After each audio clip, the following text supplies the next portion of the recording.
Hey everyone, it's Friday afternoon, probably my favourite time of the week. Lots of freedom, I've done lots of work this week and celebrating with some guitar. Here's my baby. I'm sure you've seen me play this online if you've been watching me, but I've got it at home at the moment, so I haven't been playing it through the week when I'm teaching things, so I'm very happy to be by it. That little jam I was doing there was a bit of a muck around with some of the riffs from the song we're going to look at today, which is Angel, the third track from my album Saturn Returns. So, for anyone who doesn't know me, my name is Giles Waithe.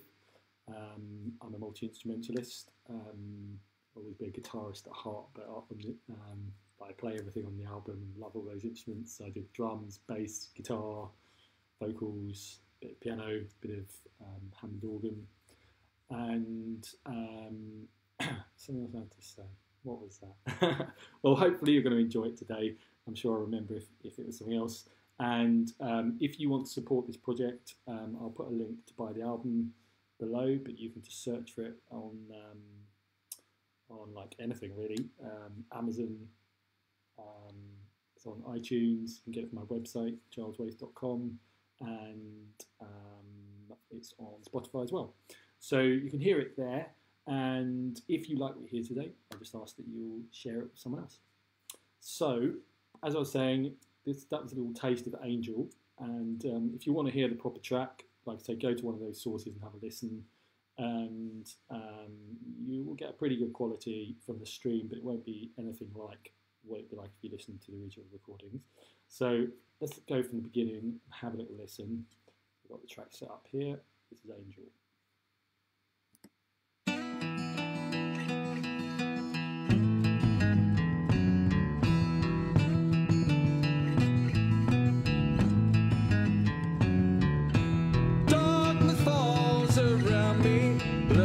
Lost in bitter breed. Time stopped, turn around, untold sadness.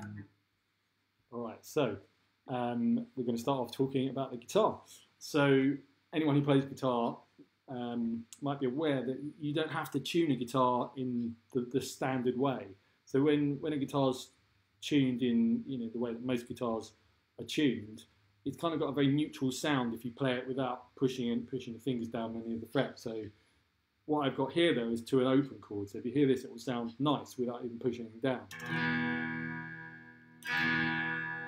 And I just made up the tuning for this one. I mean, it's not super original. It's just literally tuned to an E chord. And it's a bit of a weird tuning because I generally try not to tune up because it's going to put more strain on the guitar neck. But I did tune up 2 strings and 1 string goes lower. So yeah, you get this really nice sound. And I had that riff at the beginning there, it's sort of folky.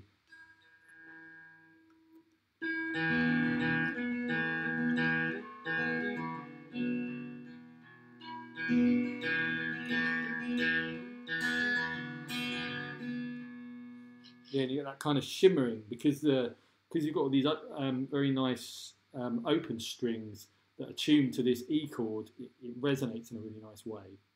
And when I was doing this track, I kind of, the feeling of this for me is it's like otherworldly. It's quite kind of, there's maybe sort of an adventurous feel to it, or something a bit magic, I suppose. And so that kind of that riff inspired it. Although it was the chorus that came first, as far as I remember. I wrote this one a long time ago, and as I've said before, I don't really like talking about lyrics and things because I think that it can limit your experience of it because, half the time I can't say the song is about this thing. I can only say it to a certain extent because these things come from your subconscious and things like that. And I think to leave it open for you to interpret is more exciting. But what I will say is when I first came up with the riff for this, I was house sitting for someone and I was in this beautiful big house. And it sort of occurred to me kind of late at night, sitting on my own playing guitar in this big house, that actually I was a little bit freaked out. And actually I was a bit freaked out most of the time I was there, even though, nice house and nice people who owned it and everything. But yeah, I felt a bit spooked out. So there was a little bit of a context there, and kind of playing this riff I'll show you the riff I came up with, which was.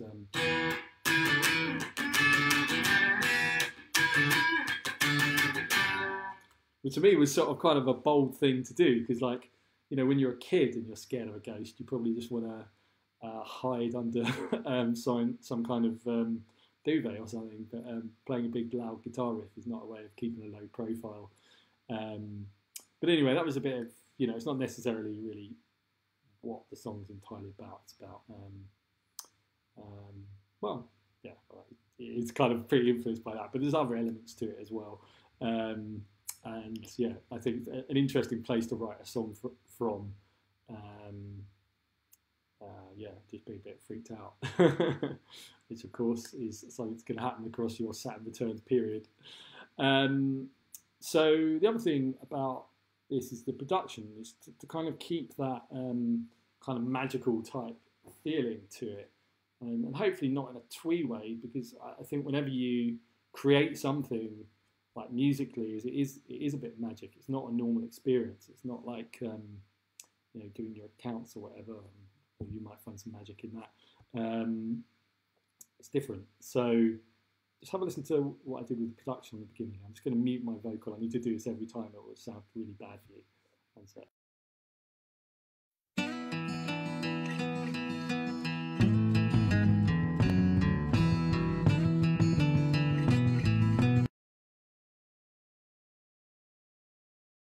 So what you should be able to hear there is that the guitar, from memory, is kind of coming out of one speaker, and on the other speaker there's just the echo of the guitar, which is a trick I absolutely love. It gives loads of space and that reverberant sound. It's not actually an echo technically, it's reverb, like the sound you get in a church.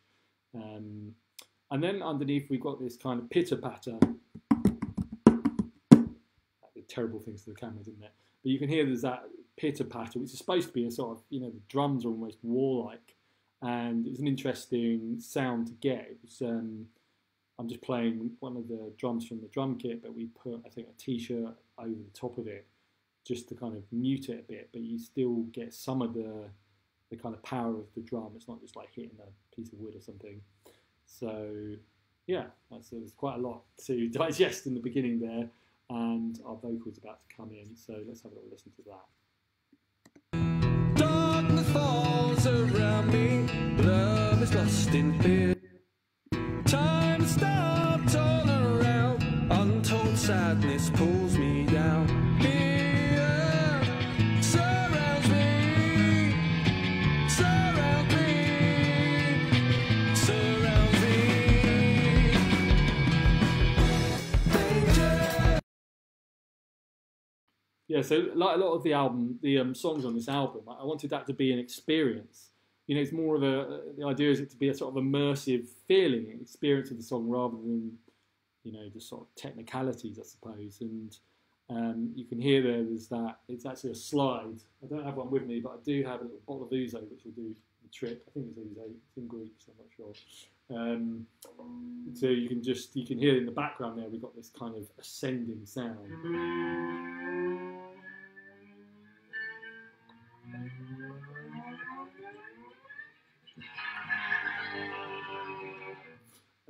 I mean, didn't do a great job of it there, but you can hear the idea. It's just kind of building up in the background, and you can hear something big's going to come, and there's a big drum fill. I really love drummers who think in terms of tunes, and I think, you know, if you listen to some of the great drummers, like, you know, I think obviously John Bonham does that massively, like big drum introductions. Pink Floyd, Nick Mason from Pink Floyd does it really nicely. You know, there's the big kind of signature feels that you kind of know when it's coming. I mean, another more modern example would be, I mean, it's still the 80s, Phil Collins, In the Air Tonight, the one with the gorilla advert, massive kind of drum signature, and I suppose there's a little influence of that here, actually. So have a listen to the big drum fill coming in, and then we're into our chorus.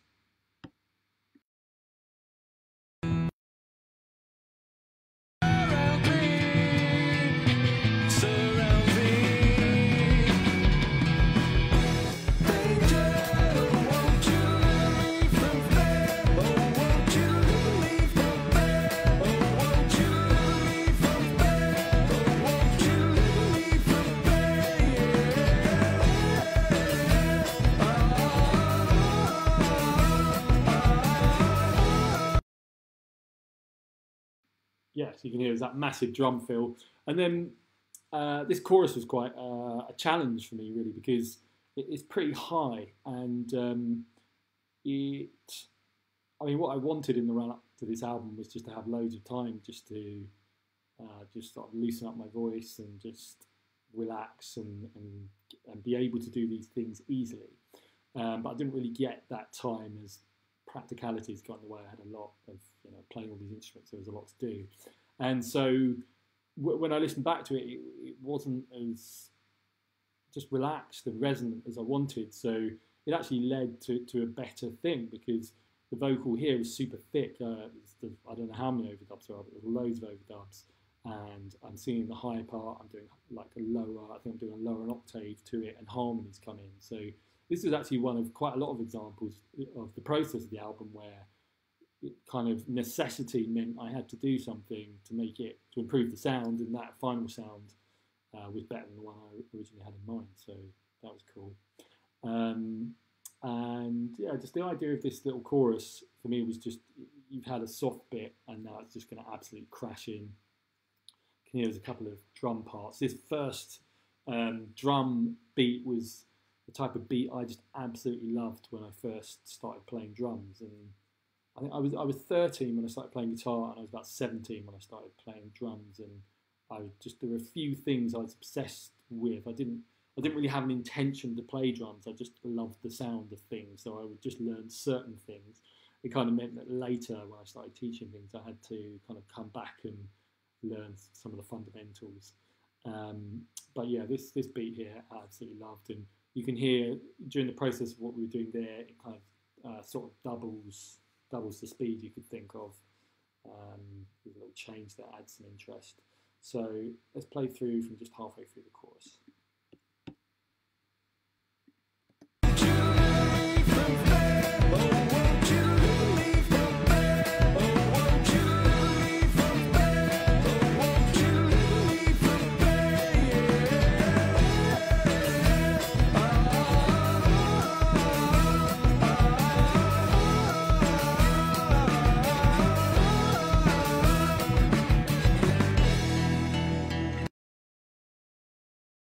Okay, another interesting thing about that chorus was all the slide guitars on there. I originally did just like an acoustic bed to the whole track, and then I overdubbed an electric in the big posh studio I recorded in Bath. And when I got back to London, back to my own studio, I listened to it and it didn't sound right. It sounded kind of out of tune and kind of messy. And not really surprisingly, because I literally did 2 12-hour days of recording, and I did that kind of at the end. And when so I'm back at the studio, and I'm like, okay, I better come up with some other parts because this isn't working. Came up with loads of other parts, some pretty cool ideas, and then once I got to the mixing process, I was just like, that doesn't work, and went back to the original idea, and now. When I listen to it, I'm like, it's totally fine. It sounds really cool. So it's one of those things where you can just go down a little rabbit hole, and what you did in the first place worked. And I have to say, like the mix engineer, because I did a lot of the mixing, but I had a guy called Scott Barnett who was amazing and did a day with me, and just polished up a lot of the things that were kind of a bit out of my comfort zone, and he just made it sit just so much better. I remember just feeling a bit despondent, like this song is not going to work, and then it did work. So I'm always happy when I hear that. Let's carry on through the song. I'll play from the next section.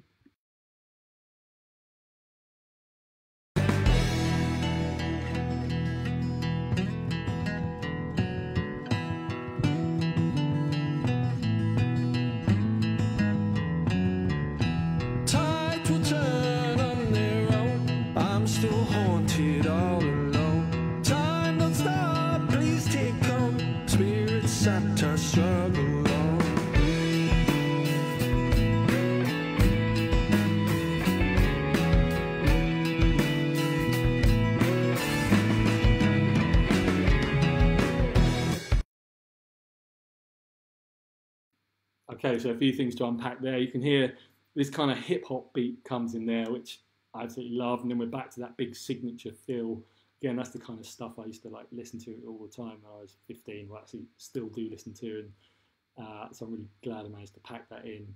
And then on top of it, we got well, it's supposed to be it's a guitar harmony on 2 different tracks. I think it goes something like this.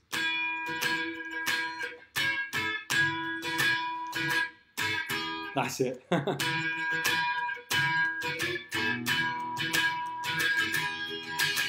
And it's kind of buried off in reverb, and it's a kind of call to action, like something's going to happen.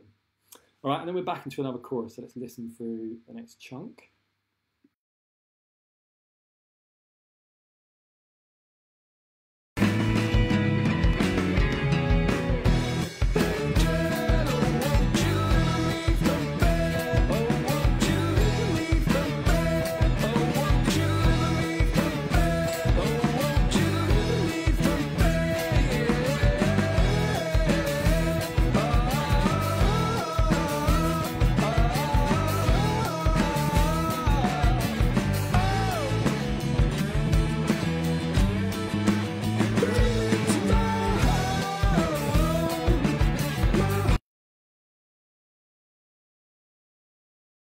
Interesting point there. I don't know what you call that bit. I suppose you call it a bridge or a little middle eight or something. Actually, it's the bridge. Because I really wanted that on the drums there. I wanted to reference "Crazy," the is it Beyonce, a Beyonce track where there's these really great little bits dancing on the ride cymbal. It's a sample from the 70s funk record, I think. And I don't know if you can really hear it there, but it's in there nonetheless. And I love little funky sections like that on the bass, just kind of walking around a little bit. Have another little listen to that.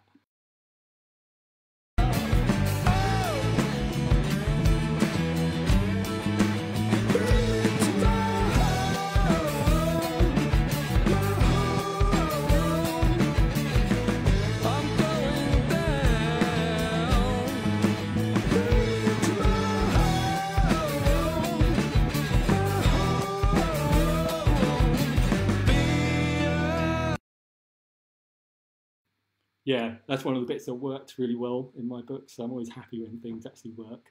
I was going to say, another one of the challenges with this track was the bass line. I was lucky enough to borrow my friend John's Fender, like 70s Fender P bass, which is just an absolute beast. It sounds absolutely unbelievable. It distorts really nicely, which is what you want for that sort of retro sound. Really heavy, so it hurts your back. But for some reason on this track, it just didn't sound right when I got back to my studio. It sounded, I think because it's such a cool instrument, it fills a lot more space than a cheaper instrument would. It gives off lots of harmonics and resonates and things. And so, again, it was one of those things, I listened to it and I was just like, oh, I'm probably going to have to re-record this.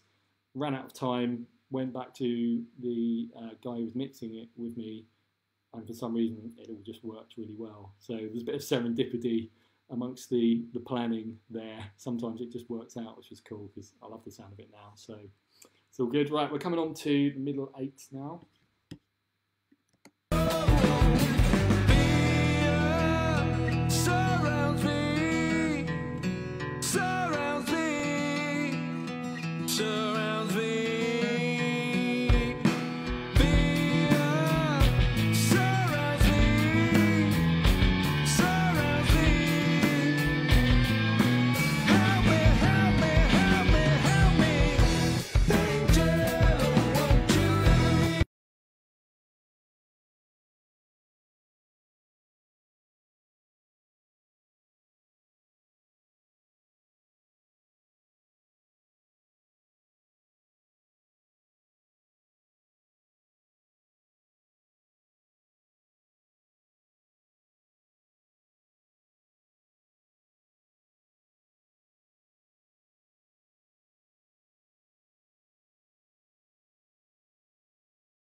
I just realised the mic was muted.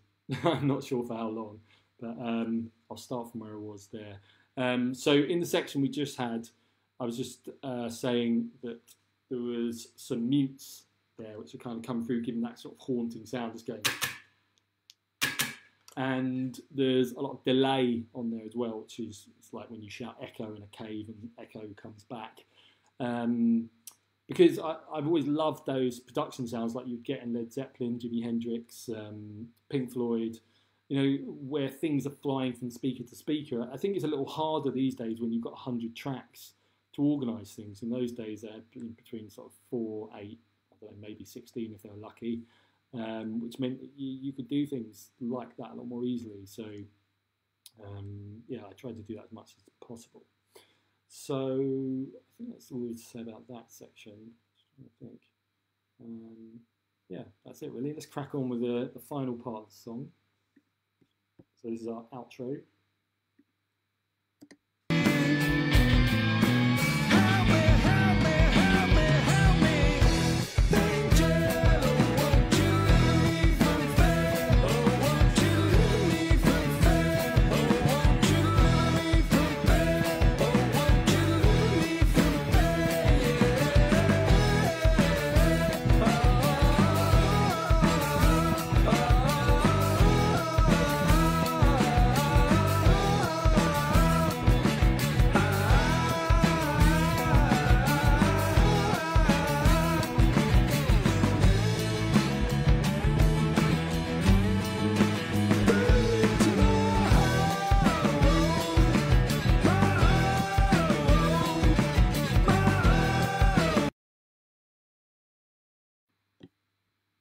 Yeah, thanks for commenting, Al.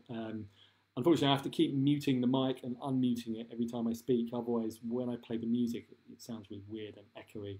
So apologies, I forgot there. I need to really be on it with that, which is not really in my nature, to be honest. I'm a lot better at being a bit forgetful. So yeah, just say about the last section. I mean, really, we're kind of repeating stuff, but I think by this point in the song, you want some things that are the same because there's so much stuff packed in here. Thinking about some of the drum parts there was a lot of work on just this little outro bit. I'll show you just towards the end here. Where is it here?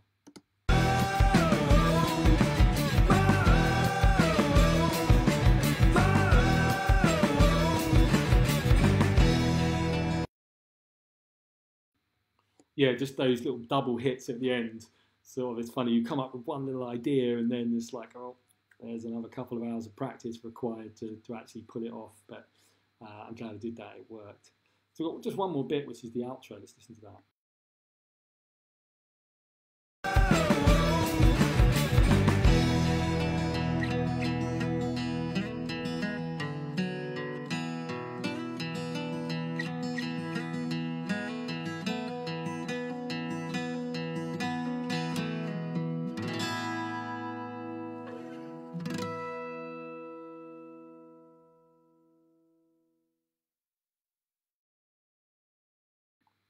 So yeah, I'm really pleased with how that outro goes, because the thing with little parts like that I find these days is it's about kind of keeping your nerve. It's like you want to be in the mood of that particular part. And like when you've got a recording button pressed or a video button pressed or whatever, you can start thinking about, I've pressed record, it's serious now. And that just distracts you from doing what you're supposed to be doing, which is getting into the song. That's why things like this are great for me, because it helps me stay with the instrument and the music. So yeah, that was the challenge on that little outro there, because I remember just sort of feeling quite it was a bit nerve-wracking being in this really high-end studio, knowing the clock's ticking.